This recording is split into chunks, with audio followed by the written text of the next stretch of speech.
Hi hello welcome to my channel. Telangana రాష్ట్ర ప్రభుత్వం కొత్త రేషన్ కార్డులను ఇస్తూ ఉంది. మరో పక్క పాత రేషన్ కార్డులను అయితే తొలగిస్తూ ఉంది. నిబంధనలకు విరుద్ధంగా ఉన్న 76,000 మందిని ఇప్పటికే తొలగించడానికి రంగం సిద్ధం చేసినట్లు తెలిపింది. దీని గురించి పూర్తి సమాచారం ఈ వీడియోలో అయితే తెలుసుకుందాం. మీరు కనుక మన ఛానల్ కి కొత్తగా వస్తే వెంటనే సబ్స్క్రైబ్ చేసుకోండి. అలాగే ఈ వీడియోకి లైక్ చేయడం మాత్రం మర్చిపోకండి. తెలంగాణ రాష్ట్ర ప్రభుత్వం వేలాది రేషన్ కార్డుల తొలగింపుపై నిర్ణయం తీసుకుని రాష్ట్ర వ్యాప్తంగా పరిశీలన అయితే చేపట్టింది.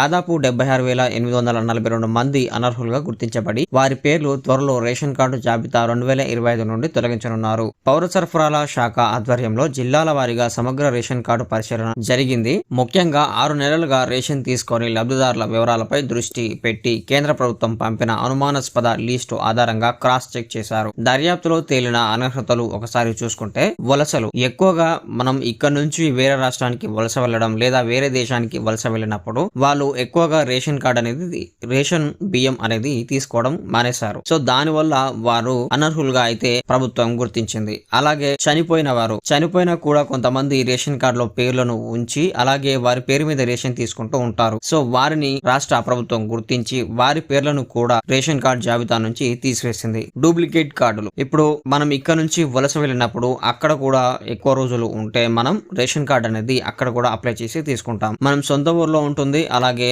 మనం వలస వెళ్ళిన ఊర్లో ఉంటుంది. సో అలా డబుల్ అవుతాయి కాబట్టి ఆ డబుల్ గా ఉన్నటువంటి రేషన్ కార్డులను కూడా జాబితా నుంచి తొలగించడం జరిగింది. ఇది ఎక్కువగా హైదరాబాద్, రంగారెడ్డి, మేడ్చల్, నల్గొండ జిల్లాలో ఇంపాక్ట్ పడుతుంది. ఎందుకంటే ఈ జిల్లాలోనే ఎక్కువగా అనర్హులు ఉన్నట్లుగా గుర్తించబడ్డారు. వీరికి ఇకపై రేషన్ పంపిణీ నిలిపివేయబడుతుందని కేంద్ర పౌర సరఫరాలతో పాటు రాష్ట్ర పౌర సరఫరా శాఖ అయితే తెలిపింది. మీరు కూడా ఈ లిస్ట్ లో ఉన్నారో లేదో అనేది అధికారిక వెబ్సైట్ ద్వారా అయితే చెక్ చేసుకోవచ్చు. దీంట్లో మీరు అధికారిక వెబ్సైట్ కి వెళ్ళి అక్కడ మీ రేషన్ కార్డ్ నెంబర్ ఎంటర్ చేస్తే మీరు లీస్ట్ లో ఉన్నారా లేదా అనేది వస్తుంది. ఒకవేళ మీరు లీస్ట్ లో తప్పుగా గనక తొలగించబడినట్లయితే, అంటే మీరు చనిపోలేదు, మీరు వలస వెళ్ళలేదు, అలాగే మీకు డూప్లికేట్ రేషన్ కార్డు కూడా లేదు, అయినా మీ పేరు గనక ఈ జాబితా నుంచి తొలగిస్తే మీరు వెంటనే రెవెన్యూ అధికారి దగ్గరికి వెళ్ళి లేదా తహసీల్దార్ కార్యాలయాన్ని సంప్రదించి మీ సేవా కేంద్రం ద్వారా పునఃసమీక్ష అయితే చేయవచ్చు. అంటే మళ్ళీ దరఖాస్తు అయితే చేసుకోవచ్చు. దీనిలో ఆధార్ ప్రూఫ్ ఉండాలి, అడ్రస్ ఉండాలి,